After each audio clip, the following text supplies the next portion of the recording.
Katzenjammer, pleased to meet you. Great show tonight. How did it feel on stage? It felt amazing. Hamburg is one of our favorites live scene or stages to play.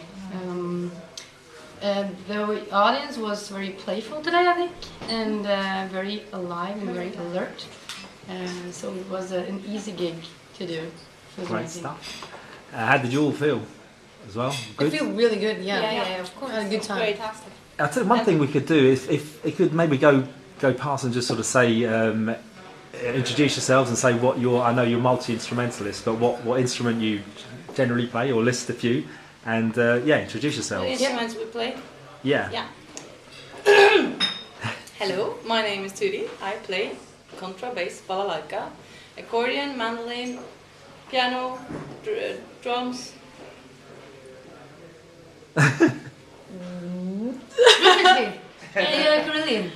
Glockenspiel. Yeah. Glockenspiel. My name is Anne-Marit and I play the piano, I play the accordion, the banjo, the mandolin, the glockenspiel, the harmonica, some trumpet.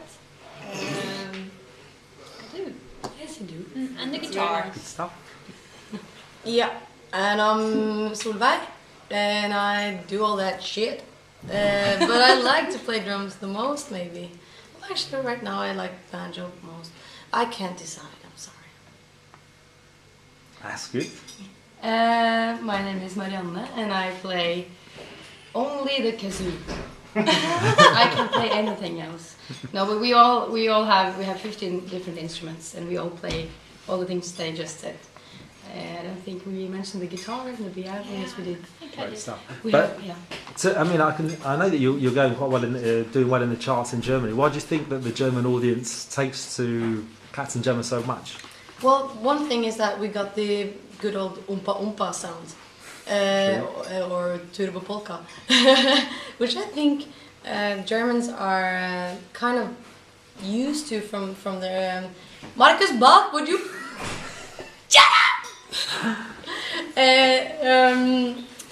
Marcus Bach.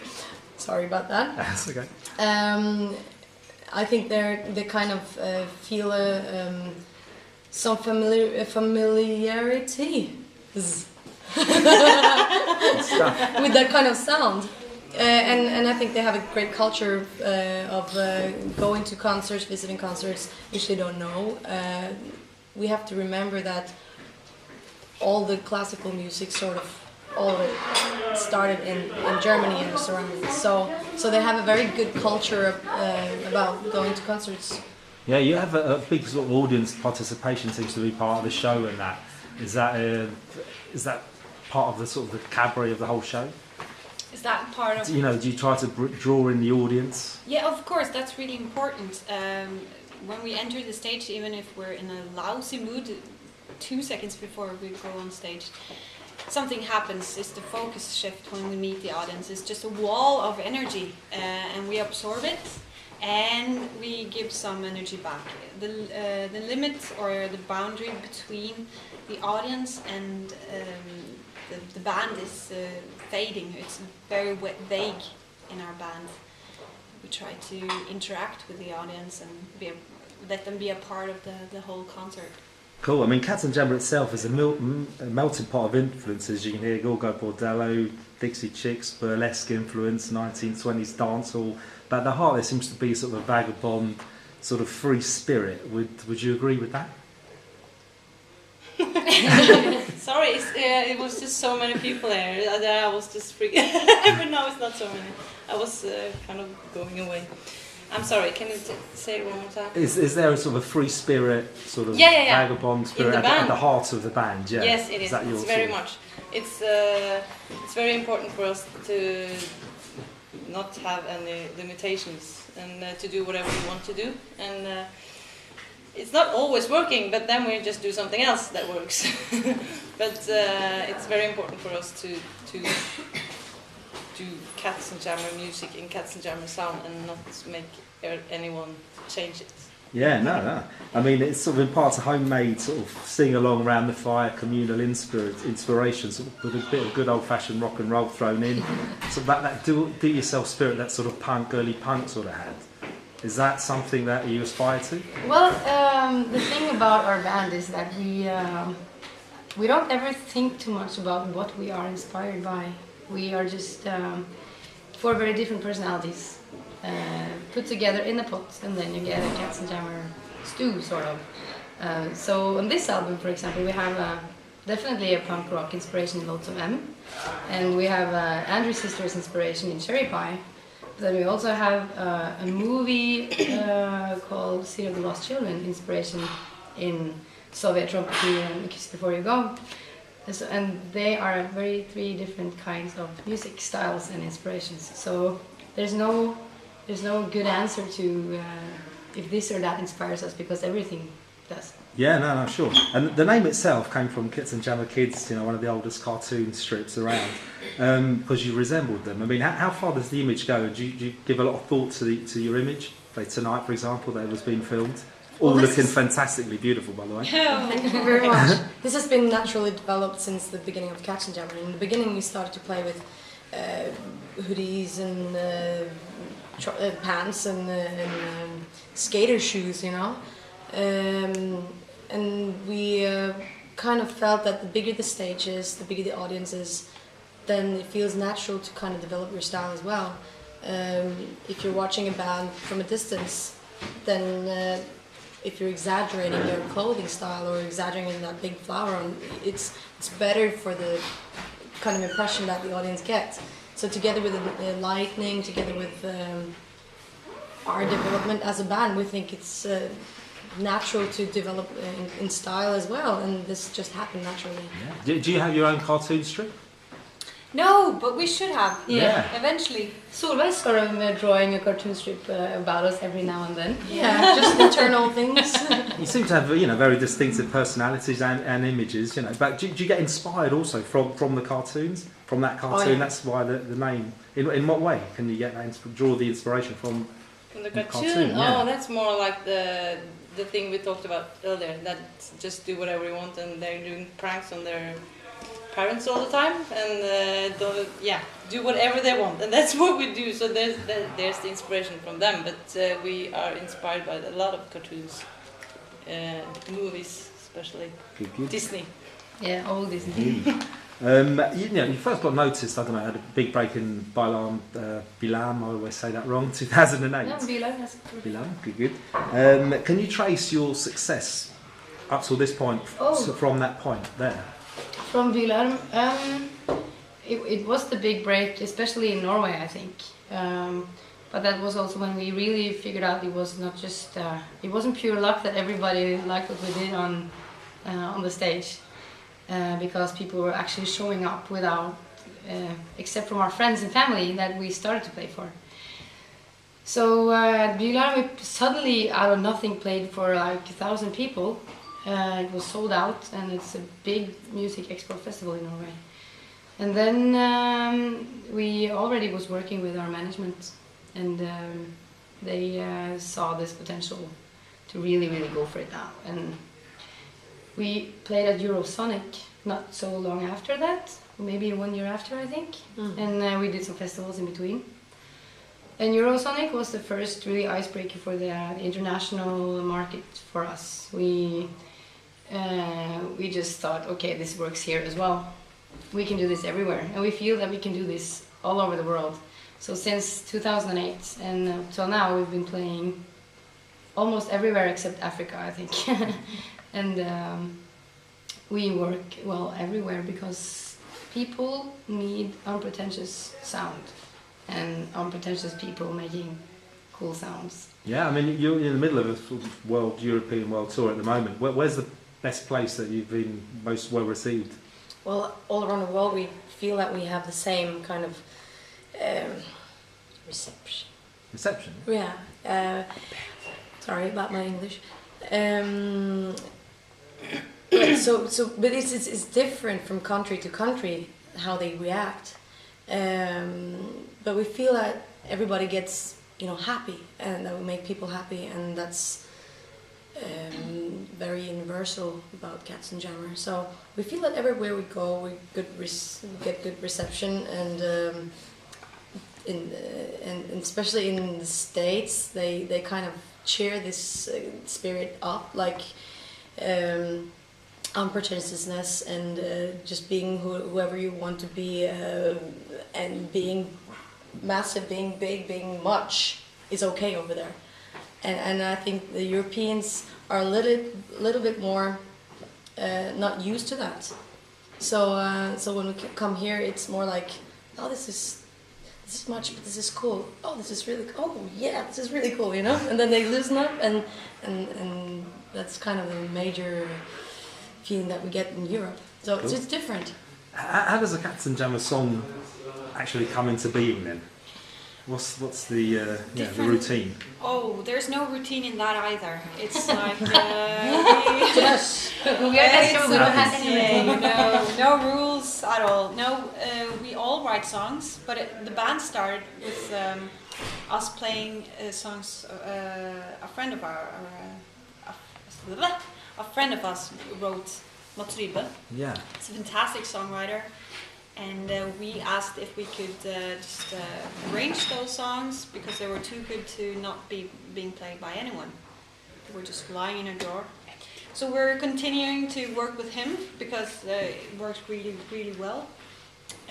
But he sometimes comes with his guitar and he plays an ID or something, and we develop his ideas. And the same things happen when we make our own stuff. We've created one song together, just one, and that's Rock, Paper, Scissors from the last album. Other than that, we're writing more ourselves, and then we take it into the group, and we're just jamming on the ideas. Yeah, you did a cover version tonight, Land of Confusion, by Genesis. I mean, why that particular cover? I am responsible for that one. No, first of all, I'm a big Genesis fan. Both with Phil Collins and Peter Gabriel. Two different bands, both perfect, I think. Love it. And I grew up with that song. It's my first memory of a music video. I think it was 1985 or 86. Yeah. And then I was 5 years old, and I stood like this in front of the TV. I loved the song and I loved the video. And it's probably also a reason why I wanted to do music, because it really affected me from early on. And then since I liked this band so much, I rearranged the song years ago. And then we needed a cover version for a radio station in Norway. So I was just suggesting why I can play this. It's already it's arranged and everything. And it was just perfect from the first jam we had. Great stuff. I mean, so that was your cover version. What would if you had to choose one cover version each? Well, I What would actually you made like? one, but it's not very easy to spot. It's the one ballad that we played, Lady Marlene, is actually the verses are actually directly taken from Master of Puppets. Ah. But it's a ballad, so you wouldn't recognize it. But it's still the exact same melody, and I just spun on that idea and created Lady Marlene because of Master of Puppets. Beautiful. Superb. What about yourselves? I don't know if we should do a cover. It should be something completely different than we are, like Land of Confusion is. Maybe a 90s disco song or something. That would be really, really Mr. cool. Vain. Yeah, something really that we grew up with. That would be really cool. Cool. What about yourself? We have been talking about 99 Luftballons here in Germany. Yeah. That would be great. Yeah. That's a good one. And you're coming to the UK anyway, next 2 or 3 weeks' time. You looking forward to that, all of you? We do. So, I don't know, what is it about the UK that draws you in? That you want to change our views, get the Yeah, UK loving UK Castella, I'm needs sure. to loosen up. If Shake the your body. Beatles made it there, we hope that there's a possibility for us as well. The Yeah. Beatles To made it rewrite here. history. Yeah, they did it here actually. That's kind of cool. No, UK is very exciting market because there's a lot of bands trying to make it over there, just as in the United States or other places. But I think a lot of my favorite bands are from UK, so it's inspiration-wise, it's- where do you all draw from? oh, I have lots of bands. Radiohead is probably one of my favorite ones. Genesis is one of them. Speaking of which, I listen to a lot of Beatles and Beach Boys and old stuff. Led Zeppelin, probably, and Aretha Franklin and the good oldies. Yeah, Rick, yourself? I might be most inspired by film music, like Danny Elfman, Jan Tiersen, Björn Isfeld, which is Swedish, and actually John Williams. There's a lot of good film composers out there, and I think for me, this is how I kind of approach the attack. Kind of the way I approach music is making an idea like with a big symphonic orchestra, and of course we're just 4 people here, so we have to strip it down to 4 people. But the idea is like always big, and I think that's my approach to music. So I always try to explain at least 5 instruments in the same time. At Yeah. the same time. Yeah, no, I mean, you do play stuff. I don't know. At one point, you were playing three instruments at the same time. Why? Why you can do that? Fun. because as Solveig says, we have to. You because- pushing yourselves. You want to or, push yourselves. Like if we could, we would play an whole orchestra, but we only got 2 hands and 1 mouth and 2 legs, so we have to use whatever we got, and that's why we're playing 3, and you'd play 2 instruments at the same time, and yeah, that's why we do these things. Great stuff. I mean, for music news readers and listeners in the UK that have never heard you before, if you had to choose 3 tracks from your repertoire for them to listen to, what would you say? Oh, a bar and sorry. I said 3 or 1? 3. Okay. Each. You got 3 each. Yeah, A Bar in Amsterdam. Hey Ho. Oh, can I choose There's 4? no right or wrong. No, but it's just like 3 is not enough. Oh, 4, 4, Yeah. 5. A Bar in Amsterdam, Hey Ho. Shut up! Sorry, I just feel so strong for that. Virginia Clem. Oh, thank you very much. You're welcome. That's nice. And okay, yeah, God's great. It's okay. Sorry, I'm sorry. But we had That's 3 me. each actually. We had 3 each. We had Oh, we had Yeah. 3 each. Okay, Oh. then it was. Yeah, I yeah. thought it was just me. No, Have the all whole of you. responsibility. Let's see that, or nervous. I'm fine with 3. Ah, okay. What, so what, then, what would then you I add? could- Anyone else add in any other ones I too? would. I would probably add maybe Cocktails and Ruby Slippers from the last album, because it's so different from both A Bar in Amsterdam and Hey Ho and God's Great. So that shows a totally different side of us, a more poppy, crazy side. We have 2 more, Oh, I have 2 more. Yeah, but I've also got God's Great. I think God's Great is the most important song we've got in the set.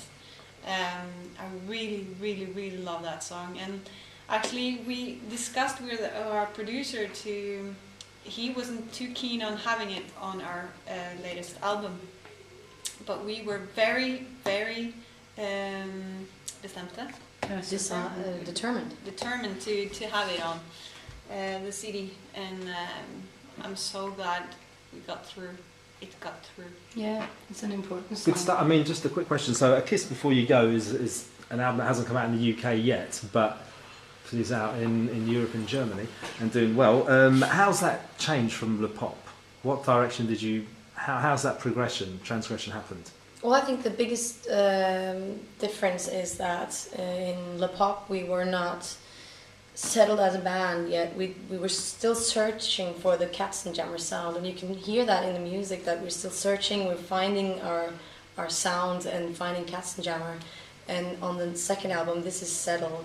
We know the sound, we found each other, and we know what Katzenjammer is. So it's more mature, more developed, and even more.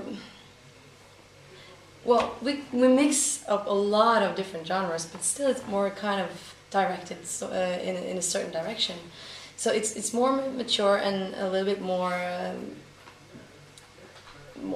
metallic than the first one. The first one is maybe a little bit inch warmer. Superb. Anyway, it's been an absolute pleasure talking to you. And is there anything you'd like to say to Music News listeners, readers, watchers? Check us out, katzenjammer.com. That's the website. Come see us in London. Yeah. Yes. 4th of December. Fantastic. And on as an inspiration for the new album, Kiss Before You Go, can I have a kiss before I go? Thank you. Thank you very much. Look forward to seeing you in London. Thanks a lot. Cheers.